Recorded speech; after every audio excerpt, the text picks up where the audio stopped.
लोगों को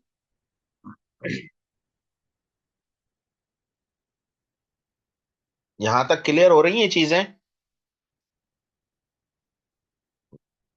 मेरा ख्याल है कि मैं सिंपलर करके पढ़ा रहा हूँ। कोई इशू तो नहीं है यहां तक आप लोगों को?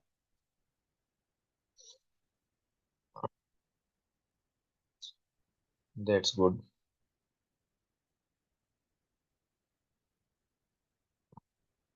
दैट्स गुड, सही, अच्छी बात है।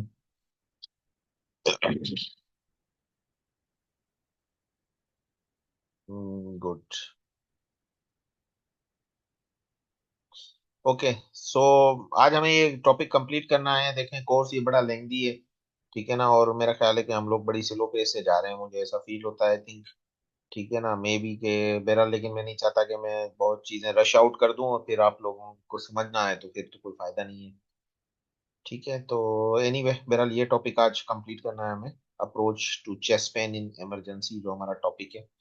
सो इंशाल्लाह आर्टिक डाइसेक्शन भी हो गया आपका, एक्यूट एमआई भी हो गया। ठीक है। सो यस, सो नाउ अब पल्मोनरी एम्बोलिज्म, हम कॉजेज ऑफ चेस्ट पेन पढ़ रहे हैं। मैं अगेन रिपीट कर दूं आप लोगों के लिए, हम कॉजेज ऑफ चेस्ट पेन पढ़ रहे हैं। क्या क्या हमें डिफरेंशियल डायग्नोसिस बनानी है, मैंने आप लोगों को बता दिया। ठीक है ना, चेस्ट पेन को किस तरीके से एवेल्युएट करते हैं वो भी मैंने आप सब लोगों से डिस्कस कर लिया। तो उसी में हमें एयोटिक डायसेक्शन भी उसी में टॉपिक था, और पल्मोनरी एम्बोलिज्म को भी हम चेस्ट के हवाले से, चेस्ट पेन के हवाले से डिस्कस करेंगे। ठीक है, क्योंकि ये आपकी डिफरेंशियल डायग्नोसिस है। सो क्लासिकल ट्रायड क्या है इसका? एक क्लासिकल ट्रायड होता है पल्मोनरी एम्बोलिज्म का: sharp pleuritic chest pain, dyspnoea, short of breath के साथ पेशेंट प्रेजेंट कर सकता है, haemoptysis in only 20% of patient. 100 में से आपको 20% पेशेंट ऐसे भी मिलेंगे जो हेमोप्टेसिस के साथ आएंगे आपके पास।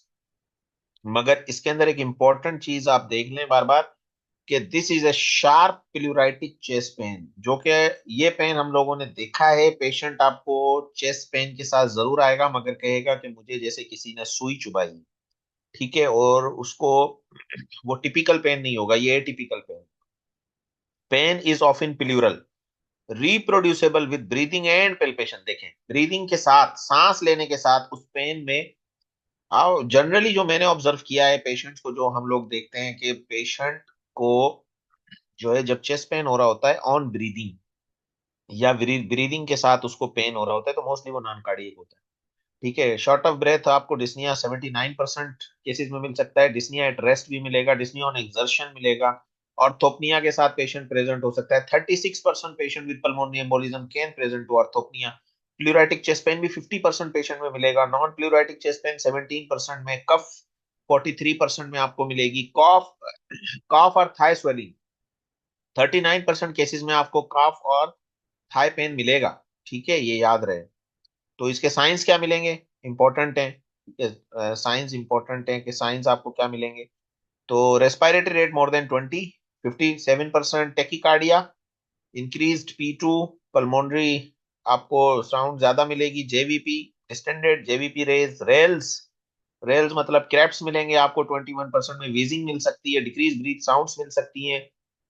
साइंस ऑफ कॉफ और थाई डीवीटी, हिस्ट्री मिलेगी पेशेंट की ना आपको।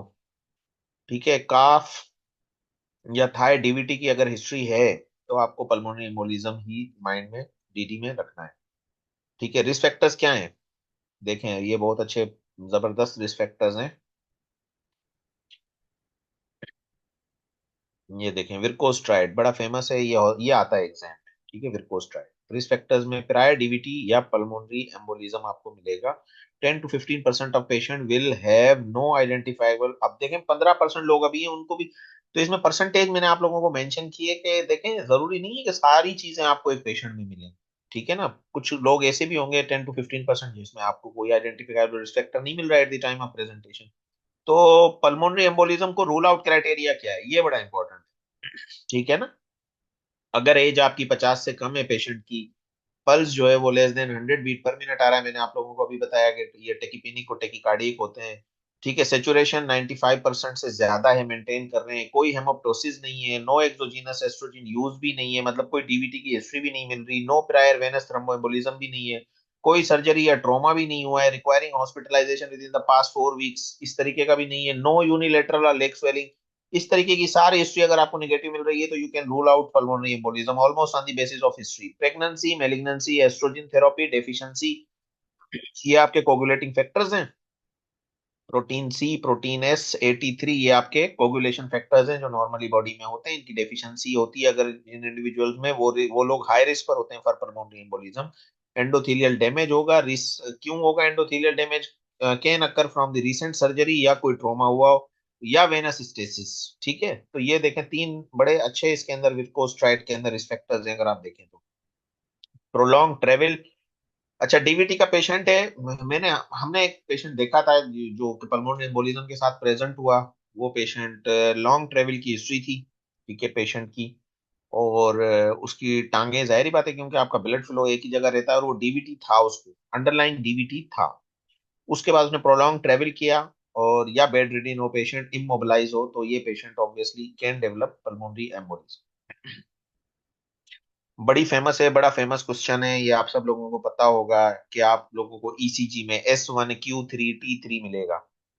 ठीक है, क्या मिलेगा ईसीजी में? पल्मोनरी एम्बोलिज्म की ईसीजी में आप लोगों को क्या मिलेगा? S1Q3T3। ये एग्जाम पॉइंट ऑफ व्यू से है, लेकिन एक यूएसएमएलई का क्वेश्चन आप लोगों को बता दूं, द मोस्ट कॉमन सिम्टम के लें आप, ठीक है, या पेशेंट का जो सिम्टम के लें, साइन के लें, वो आपका टेकिकार्डिया है, ना कि S1Q3T3 है।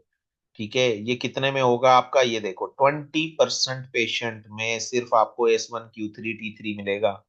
80% पेशेंट आपके पास S1Q3T3 ईसीजी के साथ प्रेजेंट नहीं करेंगे पल्मोनरी एम्बोलिज्म में। ठीक है, टेकिकार्डिया मोस्ट कॉमन है, और टी वेव इन्वर्जन भी आपको जो है ना V1 से V3 तक टी वेव इन्वर्जन मिलेंगी इंफीरियर लीड्स में। ठीक है, और ये अप्रोक्सीमेटली 1/3 ऑफ पेशेंट आपके टेकिकार्डिया के साथ बेरल प्रेजेंट करते हैं। अब ये देखें, S1Q3T3 का मतलब ये है कि S1, this is lead one, तो ये आपको एस वेव मिल रही है लीड वन में। फिर Q3 मतलब के लीड थ्री, T3 मतलब लीड थ्री। अब लीड थ्री में आपको क्यू वेव भी मिलेगी और टी वेव भी मिलेगी। अब देखें, यहां पर आ जाए, ये देखें, Q wave in lead two three. ठीक है, ये आपको क्यू वेव मिल गई लीड थ्री में, और इन्वर्टेड टी वेव्स भी मिल गई। ये टी वेव इन्वर्जन है इन लीड थ्री। तो लीड थ्री में आप लोगों को दो फाइंडिंग देखनी है, क्यू वेव, एक इन्वर्टेड टी वेव। तो Q3T3 और S1 आपको एस वेव यहां पर मिल गई, राइट। सो चेस्ट एक्सरे में क्या मिलेगा? ठीक है, डिस्टेंडेड सेंट्रल पल्मोनरी आर्टरी। ये तो बहुत डिफिकल्ट होगा आप लोगों के लिए जज करना, क्योंकि हमसे भी पिक नहीं होता इसमें तो, एक्सरे में तो खैर, ठीक है ना। लेकिन ये कि this is called a Fleischner's sign, Fleischner's sign कहलाता है, ठीक है ना। ये, सॉरी, ठीक है, तो ये फ्लेशर साइन है, ये देख लें। उसके बाद ये आपका आ गया, ये हैम्पटन हम, ठीक है, ये हैम्पटन हम पे आपका ये प्लूरल वेज शेप कंसोलिडेशन मिलेगी। These are difficult to pick, ठीक है, इतना इजी नहीं है इनको पिक करना एक्सरे के ऊपर, ये मैं आपको बता दूं। ठीक है, पल्मोनरी एडिमा के साथ मोस्टली पेशेंट आ जाते हैं, तो एक्सरे तो बहुत बेसिक इन्वेस्टिगेशन है। बायोमार्कर्स क्या है? Markers for right heart strained, क्या क्या कराएंगे आप? ट्रोपोनिन कराएंगे, BNP level, brain natriuretic peptide takes time to rise, RV smaller, muscle mass therefore threshold lower the D dimer levels. आप लोगों को पता है डी डाइमर लेवल बड़े फेमस हैं, ठीक है ना, ये तो हम कराते ही हैं। लेकिन ये भी आपको जो है ना वो निगेटिव आ सकते हैं, जरूरी नहीं है, ठीक है, ये एक इंपॉर्टेंट है। मगर जो बायोमार्कर्स हैं पल्मोनरी एम्बोलिज्म में, pulmonary embolism actually right side heart को ज्यादा जो है ना वो मुतासिर करता है, ये याद रहे आपको, ठीक है, लेफ्ट साइड हार्ट को नहीं करता, राइट साइड को करता है। तो ये राइट साइड इसीलिए ये कह रहा है कि राइट हार्ट स्ट्रेन के जो बायोमार्कर्स हैं वो क्या क्या है। मैंने आप लोगों को बताया था ट्रोपोनिन जो है वो स्पेसिफिक नहीं है, ठीक है, कि फॉर एक्यूट एमआई, आपको पल्मोनरी एम्बोलिज्म में भी बढ़े हुए मिल सकते हैं। ठीक है, बीएनपी लेवल अगर हार्ट फेलियर का पेशेंट है तो उसमें भी मिल सकते हैं, डी डाइमर लेवल ये आपको मिलेंगे। Many false positive, malignancy, recent surgery, infection, DIC, ये देखें बहुत सारी कंडीशन है जिनमें आपको फॉल्स पॉजिटिव आ जाएगा डी डाइमर। जरूरी नहीं है कि पल्मोनरी एम्बोलिज्म में ही आपको जो है ना पॉजिटिव आए, तो ये मेलिग्नेंसी में भी पॉजिटिव आ सकता है डी डाइमर, रिसेंट सर्जरी में, इन्फेक्शन में, डाइसेमिनेटेड इंट्रावेस्कुलर कोगुलेशन, डीआईसी में, ट्रोमा में, एसीएस में, ठीक है, कार्डियोवेस्कुलर एट्रियल फिब्रिलेशन में, वेस्कुलाइटस में, सुपरफिशियल फिलिपाइटिस में, ये सारी कंडीशन है जिसमें डी डाइमर लेवल आपको पॉजिटिव आ सकता है। इमेजिंग पे क्या होगा? कलर डॉपलर, क्या करेंगे हम? कलर डॉपलर करेंगे, ठीक है, ventilation, VQ scan, if normal X-ray, अगर एक्सरे में आपको नॉर्मल मिलता है वीक्यू स्कैन पे जाएंगे। लेकिन बहरहाल सारी इन्वेस्टिगेशन एक तरफ, आप लोग बस CTPA याद रखें। अगेन ये एग्जाम का क्वेश्चन है, और इसकी जो इन्वेस्टिगेशन ऑफ चॉइस है, चाहे आप HCPS पार्ट 1 का एग्जाम दें, चाहे आप डिफरेंट एग्जाम्स दें, चाहे आप USMLE दें, ये फेमस क्वेश्चन है city pulmonary angiography, CTPA। CTPA is a definitive diagnosis. ठीक है, MRI भी आप करा सकते हैं। एको में क्या मिलेगा, एको भी हम एको करते हैं, एको ऐसे पेशेंट्स में पल्मोनरी एम्बोलिज्म में हम करते हैं। मगर जब भी पल्मोनरी एम्बोलिज्म की बात आएगी और इन्वेस्टिगेशन ऑफ चॉइस आएगा, तो आपको CTPA याद रखना है। ठीक है, एको में RV डायलेट, मैंने बताया कि पल्मोनरी एम्बोलिज्म में राइट साइड हार्ट ज्यादा इन्वॉल्व होता है, तो इसी वजह से देखें राइट वेंट्रिकल डायलेट हो सकता है, राइट वेंट्रिकुलर की मूवमेंट कम हो सकती है, हाइपोकाइनेसिस हम रिड्यूस मूवमेंट को कहते हैं, paradoxical septal wall motion, tricuspid regurgitation हमें मिल सकता है एको में पल्मोनरी एम्बोलिज्म में। ठीक है, अच्छा भाई, अब हम आ गए टेंशन निमोथोरेक्स पे। ठीक है, टेंशन निमोथोरेक्स मैंने आपको रेस्पिरेटरी सिस्टम में भी आप लोगों के लिए डाला है, लेकिन यहाँ पर डालने का मतलब क्या है कि tension pneumothorax is also a cause of chest pain. ये डिफरेंशियल डायग्नोसिस चल रही है। ठीक है, तो सडन ऑनसेट होगा, कैसे डिफरेंशिएट करेंगे, ये सारी DDs को आप कैसे डिफरेंशिएट करेंगे, ये एक इंपॉर्टेंट है। ठीक है, तो sudden onset unilateral chest pain, pleuritic sharp breathlessness. देखें, मैं आप लोगों को एक अपनी प्रैक्टिकल टिप बता रहा हूँ कि हम लोगों ने जो चेस्ट पेन देखे हैं, जिसको ब्रीदिंग के साथ चेस्ट पेन होता है, शार्प पॉइंटेड पेन होते हैं, वो मोस्टली नॉन कार्डियक होते हैं, और वो प्लूराइटिक चेस्ट पेन होते हैं। तो देखें, देख लें आप, पल्मोनरी एम्बोलिज्म में भी उसने यही कैरेक्टरिस्टिक बताई, प्लूराइटिक शार्प ब्रीथलेसनेस के साथ प्रेजेंट कर सकता है, और टेंशन निमोथोरेक्स में एसिम्टोमेटिक भी होते हैं। ठीक है ना, डिक्रीज और एब्सेंट ब्रीथ साउंड्स अगेन। ठीक है, मोर देन 15% पेशेंट में अगर नेमोथोरेक्स है तो मिल सकते हैं। रेजोनेंट ऑन परकशन, ये आपको एग्जामिनेशन पे मिलेंगे। Mediastinal displacement to opposite side, patient can present with tachycardia, hypotension, cyanosis, tracheal displacement, asymmetrical lung expansion। ठीक है ना, तो टेंशन निमोथोरेक्स में तो आपको लेकिन हिस्ट्री बड़ी इंपॉर्टेंट है ना, रिस्क फैक्टर्स इंपॉर्टेंट है। Sudden change in barometric pressure, smokers के अंदर होगा, COPD में होगा, इडियोपैथिक। ठीक है ना, specially tall thin male smokers, ठीक है, उनके अंदर टेंशन निमोथोरेक्स कॉमन है, आप लोगों को पता है।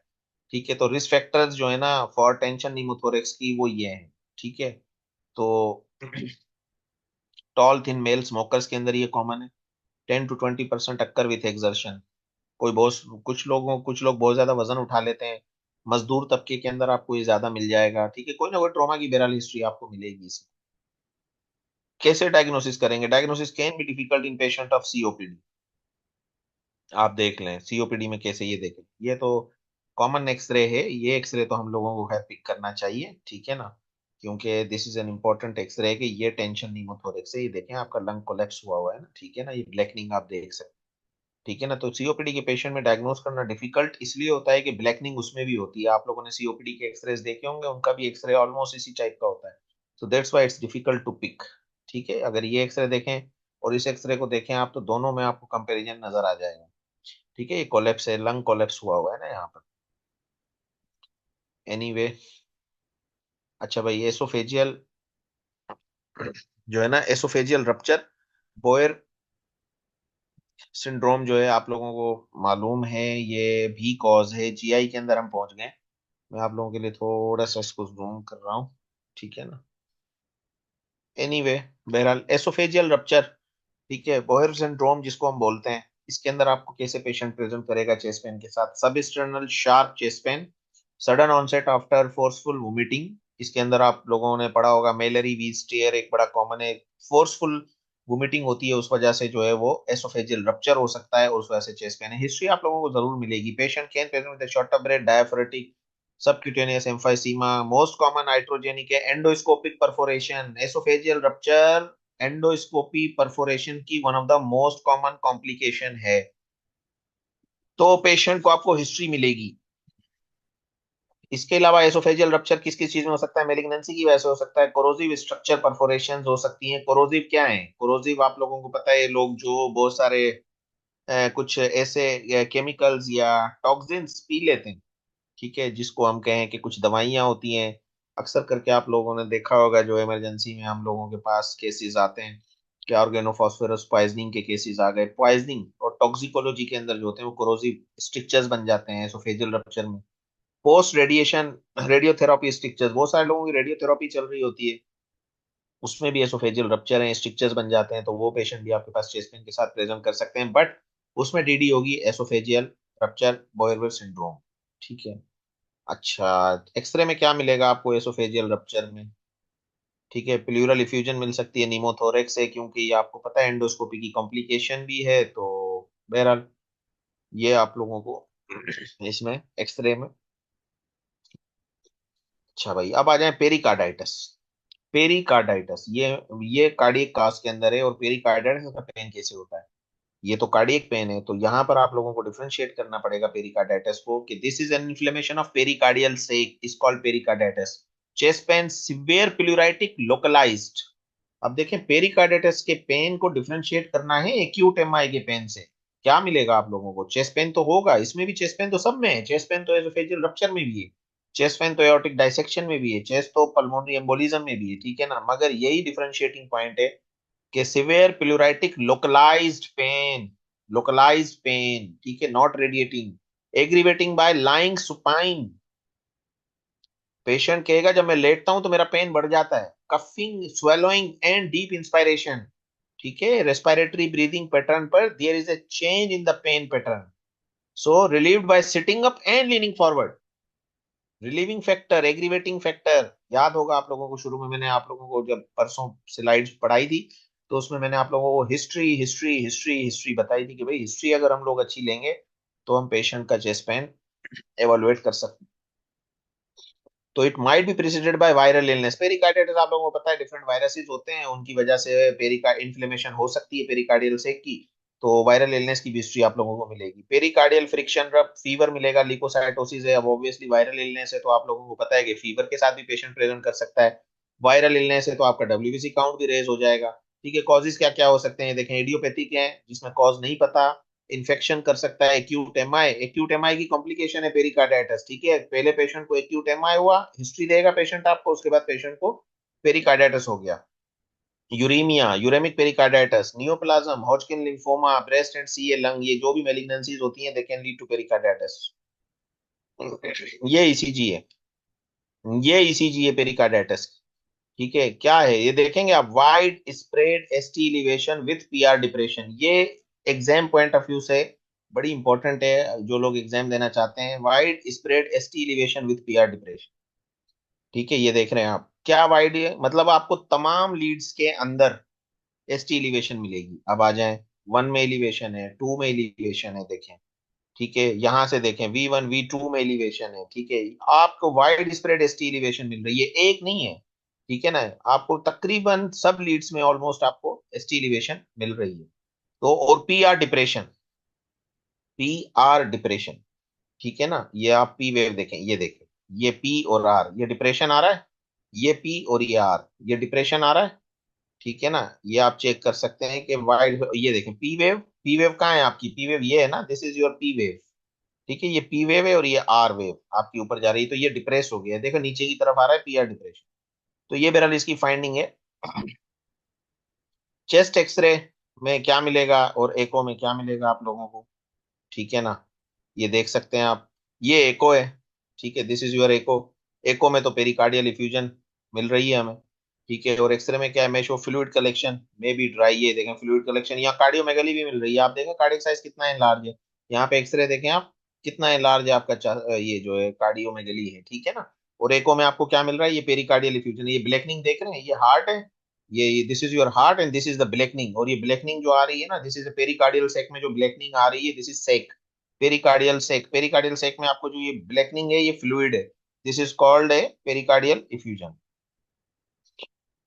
इन्फेक्शन एक्यूट मायोकार्डाइटिस, अब पेरिकार्डाइटिस मायोकार्डाइटिस भी जो है वो पेरिकार्डाइटिस का समझ लें भाई, ठीक है ना, इसमें मायोकार्डियम आपकी इन्वॉल्व होती है, क्या क्या होगा, ये भी चेस्ट पेन के साथ है, ठीक है ना। तो acute myocarditis often follows upper respiratory tract infection, देखें इसमें भी आपको अपर रेस्पिरेटरी ट्रैक्ट इन्फेक्शन की हिस्ट्री मिलेगी, चेस्ट पेन मिलेगा, हिस्ट्री ऑफ हार्ट फेलियर मिलेगी, ईसीजी में non specific STT changes conduction मिल सकती है, डिस्टर्बेंसेस हैं, एक्टोपिक्स मिल सकती है, चेस्ट एक्सरे में आपको कार्डियोमेगली मिलेगा, ये आपको चेस्ट एक्सरे देख रहे हैं, और ये आपको डिवाइस लगी हुई मिल रही है, ये डिवाइस ये टीपीएम या पीपीएम कहलाती है, टेम्पररी पेस मेकर या परमानेंट पेस मेकर है, ये पेशेंट का जिससे लिया गया है ना, मोस्ट लाइकली उसको हो सकता है कि बैटरी लगी पड़ी हो, जिसको हम टीपीएम कहते हैं या पीपीएम कहते हैं, टेम्पररी पेस मेकर या परमानेंट पेस मेकर। ये हार्ट में लगा हुआ होता है, ये हम पेशेंट्स में लगाते हैं। तो ये this is an ECG of acute myocarditis. मगर पेरिकार्डाइटिस की ECG widespread ST elevation with PR depression is more specific, ये याद रखिएगा मेरी बात। ठीक है, इसमें मायोकार्डाइटिस की फाइंडिंग्स आप लोग जल्दी से देख लें, लेस कॉमन है।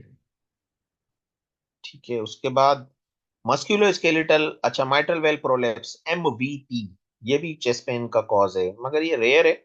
कंजेनाइटल एबनॉर्मलिटी के तौर पे हमें माइट्रल वेल मिलता है। माइट्रल वेल में समझ लें एबनॉर्मलिटी है या प्रोलेप्स होता है माइट्रल वेल का, सिंपल है प्रोलेप्स माइट्रल वेल। ये भी चेस्ट पेन के, लेकिन यंग फीमेल्स मोस्टली आती हैं, जो देखा है हमने 20 टीनेज की फीमेल्स आती हैं प्लूराइड शार्प प्लूराइटिक, उनको कोई पेन को सीरियस ले नहीं रहा होता।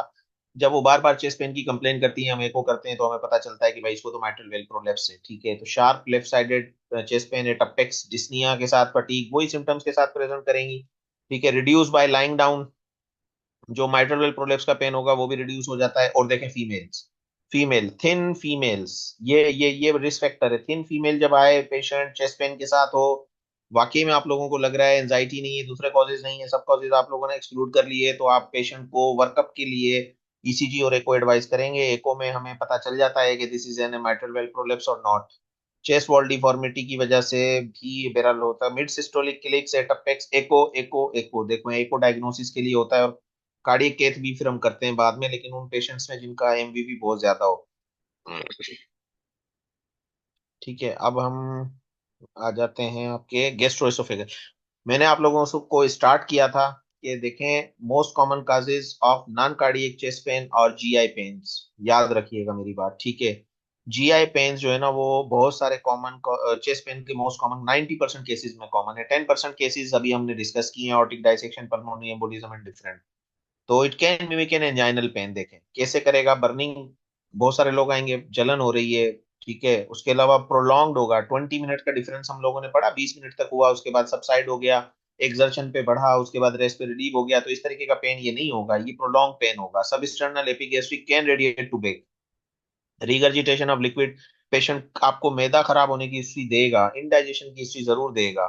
Increase by chocolate and coffee, coffee और चाय, चाय के बहुत सारे लोग मवाली हैं, आप लोगों को तो पता है सारे के सारे, हमारे पास तो बहुत ज्यादा जो है ना चाय के लवर्स बहुत ज्यादा हैं। ठीक है, लेकिन इतने ज्यादा जो चाय बहुत ज्यादा यूज करेगा उसको गर्ड गैस्ट्रोएसोफेगल रिफ्लक्स डिजीज होगा, तो आप लोगों को पता है कि फिर वो एसोफेजियल पेन हो सकता है। ये कॉमन कॉजेज हैं और ये बड़े कॉमन प्रैक्टिस में आते हैं पेशेंट, ये मैं आप लोगों को बता दूं, हमने रूटीन में बहुत देखते हैं। जो वजह निकल रही है सिर्फ चाय, आप सोचें चेस्ट पेन के साथ पेशेंट आया है, वजह निकली है चाय। Relation with supine position, eating, drinking and get precipitated by exercise, after large meal, after क्या खाया है, history, again history history history history important है। अगर एक अच्छा क्लिनिशियन वही है जो एक अच्छा हिस्ट्री टेकिंग है। अगर आप हिस्ट्री ले लेते हैं, may be relieve by nitrate, अब किसी ने पता चला कि भाई ये दिल का दर्द हो सकता है, बहुत सारे लोग आते हैं हमारे पास कि भाई हमने तो जबान के नीचे गोली रख ली है, तो याद रखिएगा मेरी बात कि जबान के नीचे गोली जो नाइट्रेट होती है, एनजीसिड होती है, वो सिर्फ दिल का दर्द सही नहीं करती, वो मैदे का दर्द भी सही कर देती है। तो पेशेंट समझता है कि मैं तो उससे रिलीव हो गया हूँ। ठीक है ना, तो ये भी वजह है बहरहाल। ठीक है, फिर उसके बाद मस्क्यूलोस्केलेटल्स, ये भी कॉमन प्रैक्टिस है बहुत। चेस्ट पेन हमारे पास मस्क्यूलोस्केलेटल, रैपिड ऑनसेट, कांस्टेंट होता है, इंक्रीजिव डीप ब्रीदिंग, ये सारे पैटर्न है जिनसे आप एक अच्छा क्लिनिशियन डायग्नोस कर सकता है। और आप लोगों को सबसे पहले यही डायग्नोस करना है कि either this chest pain is due to musculoskeletal और ड्यू टू जीआई। ये नॉन कार्डियक काजेज सोचने हैं, फिर कार्डियक कॉजेज आपको सोचने हैं, एज फैक्टर आपको रखना है, जेंडर माइंड में रखना है, रिस्क फैक्टर्स माइंड में रखने हैं। आपके माइंड में सारी चीजें आनी चाहिए, फिर आप लोग डायग्नोसिस बनाएंगे।